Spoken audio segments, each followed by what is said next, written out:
สบายดีทุกคนพบเจอกับสลาวคือเก่าเนาะมื้อนี้สลาวเดินทางมาฮอดอยุธยาเมืองเก่าแล้วเด้อทุกคนวัดใหญ่ใส่มงคลแม่น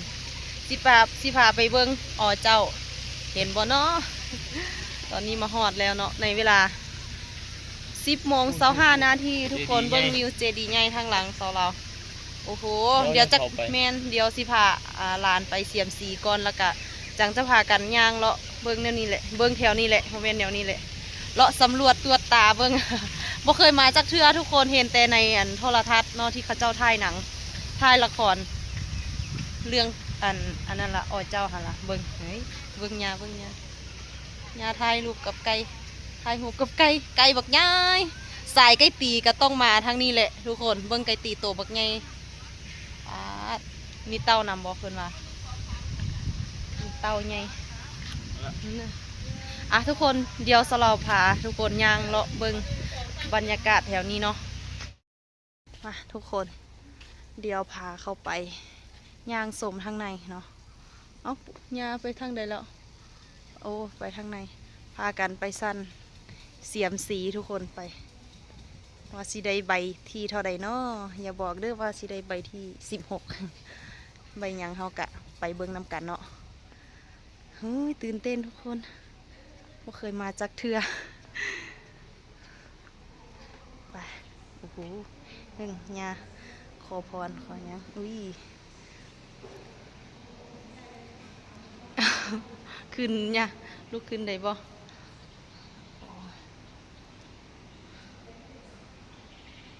เอาไปขอพรทุกคนครั้งแรกคือกันครั้งแรกของยาคือกันอายุ81 ปีแล้วหาก็ได้มาเห็นกับตาเจ้าของปกติก็เห็นแต่ในโทรทัศน์ทีวีอีหยังที่เขาเจ้าถ่ายทำลงให้เบิ่งเนาะแต่ว่ามื้อนี้ได้มาเห็นกับตาเจ้าของกะโอ้หมื่นล้านความรู้สึกที่บรรยายออกมาเป็นคำเว้าบ่ได้เนาะมันคือความรู้สึกข้างในนะ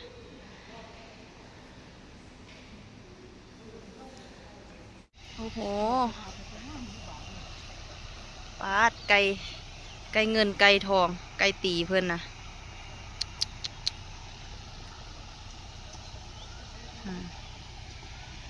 ไก่มีแต่ตัวเก่งๆเท่าว่าจุดติดบ่ล่ะ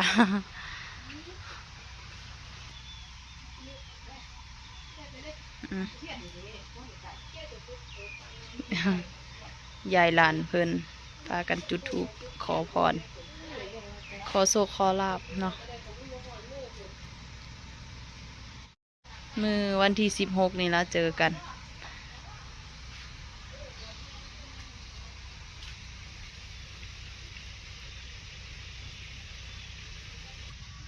พามาเบิงโซนนี่กะจะเป็นโซนไก่ตีเนาะโซนไก่ตีแล้วกะโซนสัตว์เลี้ยงเพื่อนแหละมีแต่โตเก่งๆไก่ตีนะไก่ตีในตำนานเห็นบ่สันเลี้ยงตีทุกคนเราได้ใบที่14ใบที่14เด้อใบเซียมซีดูว่าสิเป็นจังไดเอาออกป่ะล่ะ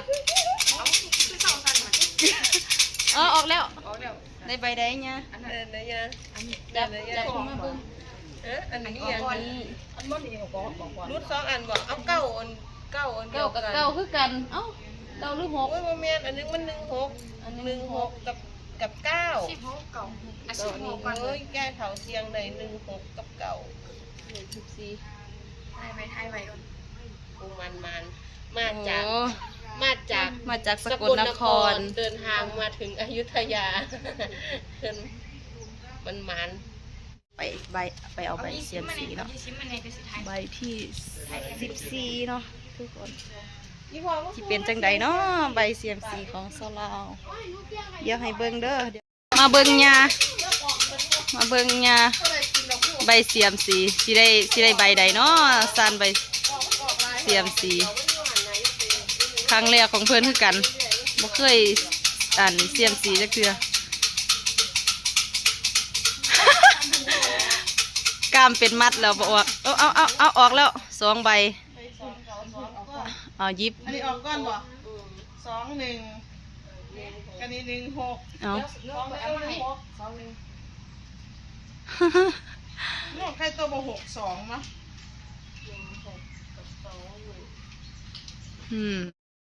หลวงพ่อบอกว่าอันหลวงพ่อก็มาใกล้ตีลูกก็มาใกล้ตีมาใกล้ตีแล้วก็ให้พ่อสมเด็จพรนเรศวรนี่ไปช่วยหนูเด้อหนูก็มาใกล้ตี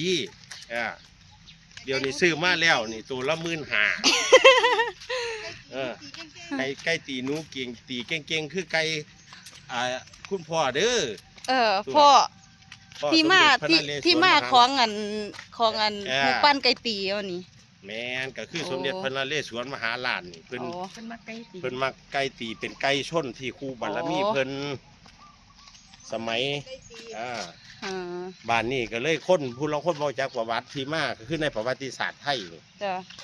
สมเด็จพระนเรศวรมหาราชเพิ่นมีไก่ชนเป็นไก่ชนไก่ตีพันธุ์พื้นเมืองเป็นไก่ครูบารมีของเพิ่นบ้านนี้ผู้เพิ่นมาท่องเที่ยวเพิ่นมาขอพรสำเร็จแล้วเพิ่นก็เอาไก่ลูกไก่มาปั่นมาถวายก็เลยรูปปั่นไก่หลายๆพุ่นมุ่มพุ่นเป็น2-3,000 ตัวแม่นเห็นแต่ไก่อยู่นี่เป็นสนามไก่เลยอยู่นี่คือประวัติศาสตร์ของสมเด็จพระนเรศวรเรื่องไก่ตีโอ้โหที่ไปที่มาบ่ธรรมดาพี่น้องไปบัดนี้หูจักเรื่องไก่แล้วเราไปเบิ่งเรื่องเต่าต่อบัดนี้หุ่นเต่าอยู่พุ่นไปน้ำกันทุกคนโซนนี้ก็เป็นบ่อเต่านะโอ้เด็กน้อยก็เอาอาหารมาให้เต่าคุณป้าดคิดว่าจักร้อยจักผ่านโตนี่คือหลายแท้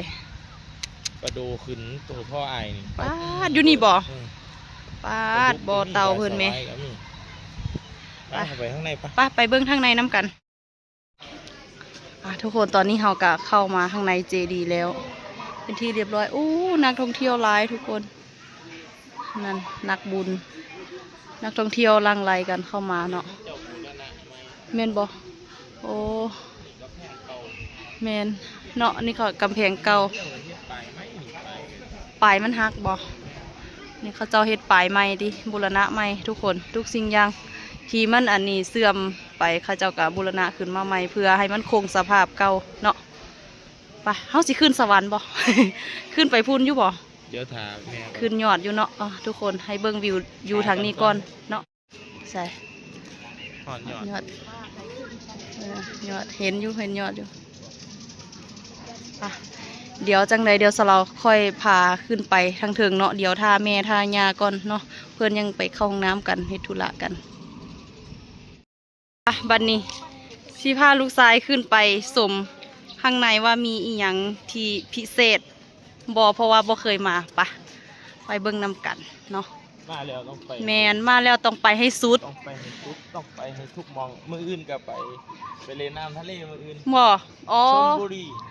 มืออื่นเจอกันที่ชลบุรีไป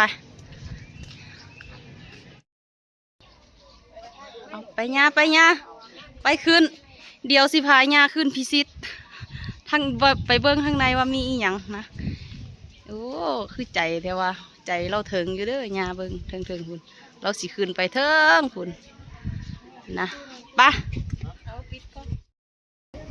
เฮ้ยเขียนอนุรักษ์ไม่โอ้โห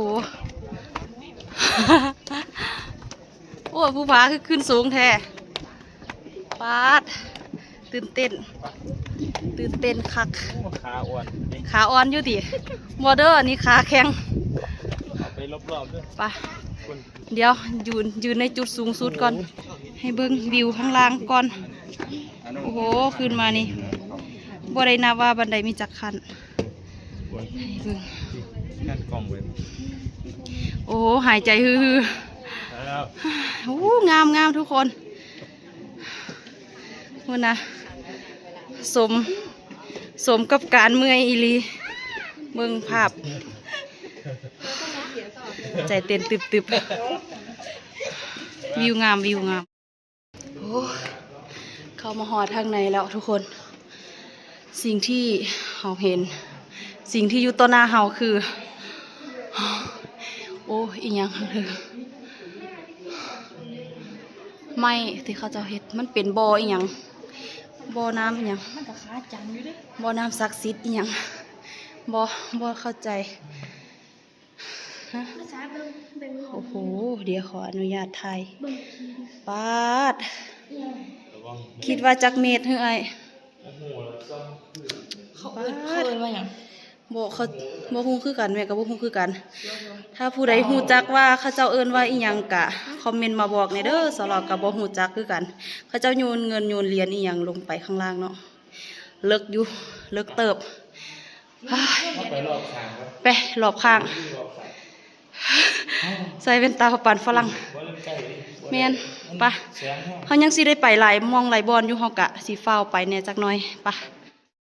ห้ามขีดเขียนองค์พระเจดีย์ฝ่าฝืนมีโทษปรับและดำเนินคดีตามกฎหมายวัดชัยมงคลวัดใหญ่ชัยมงคลห้ามขีดเขียนจับได้ใบได้แต่ห้ามขีดเขียนแม่นโอ้โหจับใบเบิ่งกันนะเห็นแต่ในหนังเห็นแต่ในโทรทัศน์โอ้แสนล้านความรู้สึกขึ้นมาแล้วเก็บภาพมุมสูงทุกคนบรรยากาศมุมสูงฝากต้อนนะโอ้โหมีเจดีย์น้อยใหญ่ปะปนกันไปเนาะนะมีทั้งอันสมบูรณ์และบ่สมบูรณ์มื้อนี้ชมวิวเมืองเก่า แม่น มื้ออื่นจังวิวทะเล ภาพบรรยากาศในคลิปนี้พาชมวิวเมืองเก่าเนาะฮ่าชื่นใจได้เห็นแล้วในที่สุดก็ได้เห็น ในที่สุดก็ได้เห็นปะบัดนี้รอบพระธาตุเจดีย์กะสิมีเจดีย์องค์เจดีย์น้อยใหญ่ป้าปนกันไปสิละวิวงามแฮง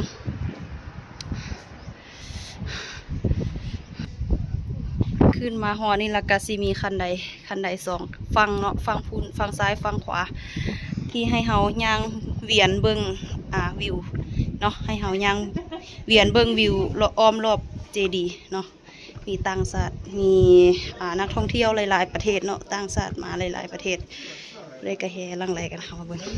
ตอนนี้ก็กำลังจะพากันลงไปเพราะว่าเบิ่งแล้วเรียบร้อยโอ้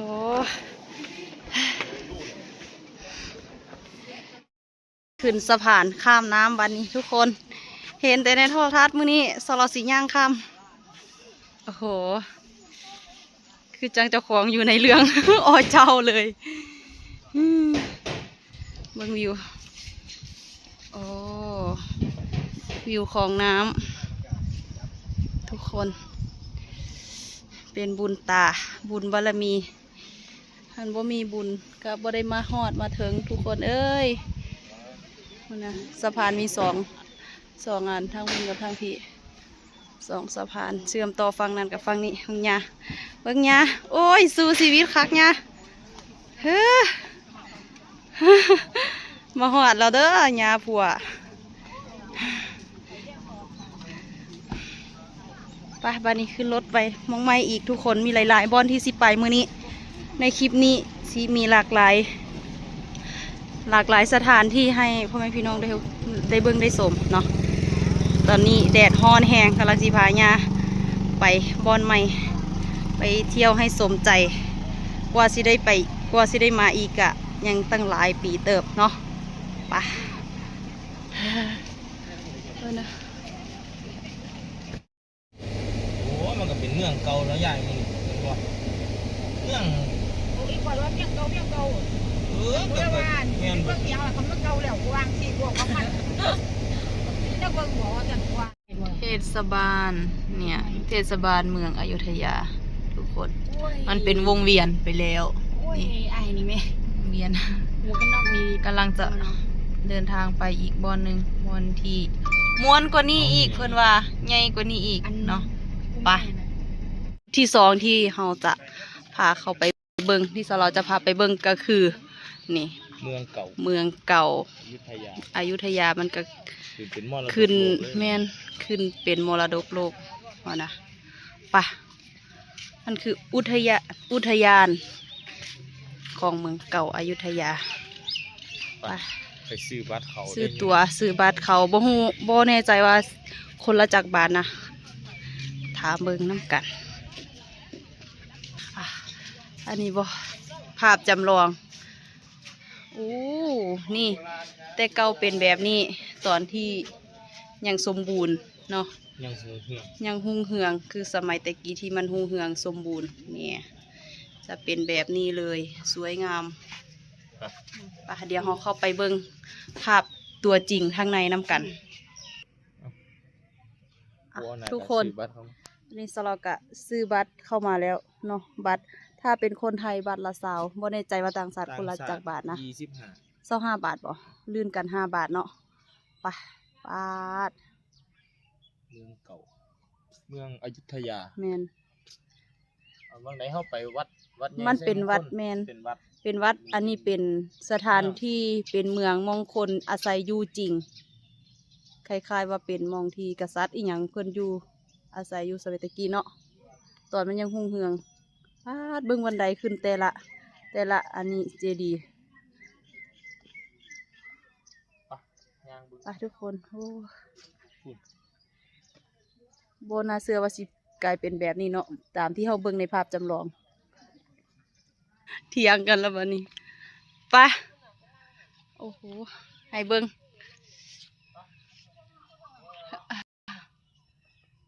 ให้เบิ่งอาณาจักรของเพิ่นว่าใหญ่ซ้ำใดนะวาดสมัยแต่กี้เขาเจ้าสร้างอยู่แบบกันจังซี่เนาะทุกคนอยู่แบบนี้มีแต่อิฐแม่นบ่อิฐว่าหรืออีหยังเขาเจ้าเอิ้นว่าอีหยังวะคล้ายๆว่าอิฐแดงนี่แต่ว่าบ่แน่ใจว่าเอิ้นว่าอีหยังนะผู้ใดฮู้จักก็คอมเมนต์มาบอกนำเด้อบางเรื่องบางอย่างที่เราบ่ฮู้จักที่เว้าผิดพลาดไปก็ขอโทษขออภัยเนาะเพราะว่าบ่ฮู้อีหลีเทื่อแรกที่มาแล้วก็บ่ได้ศึกษาข้อมูลเนาะย่าคือเก่งเถอะว่าย่างได้มืดมือเลยดูนะทุกคนบ่มีคำบรรยาย เป็นภาพเหตุการณ์เป็นภาพที่เหนือคำบรรยายเนาะให้ภาพมันบรรยายเอาพี่น้องเอ่ยเนื่องไปแดดกระฮ้อนแสงก็ดีไปมันนะเก่งกว่าวัยรุ่นอีกอันบรรยากาศทางหลังเนาะภาพทางหลังอุ่นอีแม่ไปนั่งแล้วเมื่อยขาอีแม่เราปวดขาแล้วเจ็บขาโอ้โห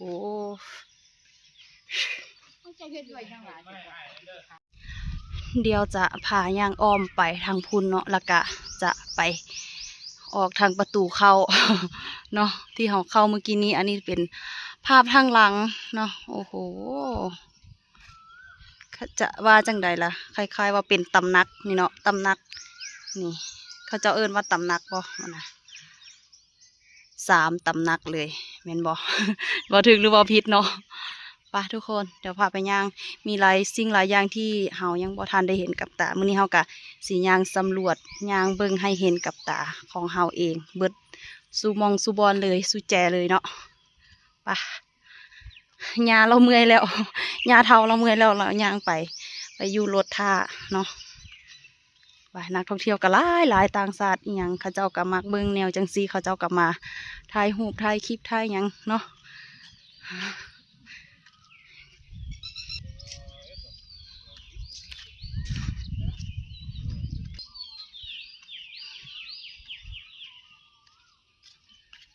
เดี๋ยวพาเข้ามาเบิ่งทางใน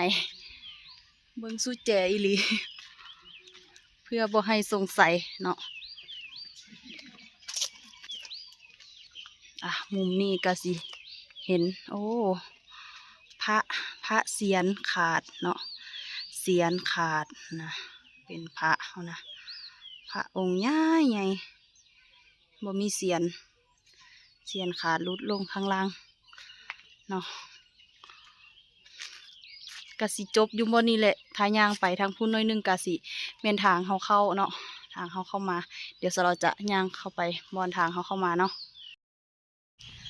ทุกคนตอนนี้สลอกะพาทุกคนย่างสำรวจเบิ่งแล้วเรียบร้อยเนาะทั้งข้างทั้งหน้าทั้งหลังสลอกะให้เบิ่งทุกมุมเลยเนาะก็จะเป็นประมาณนี้ทุกคน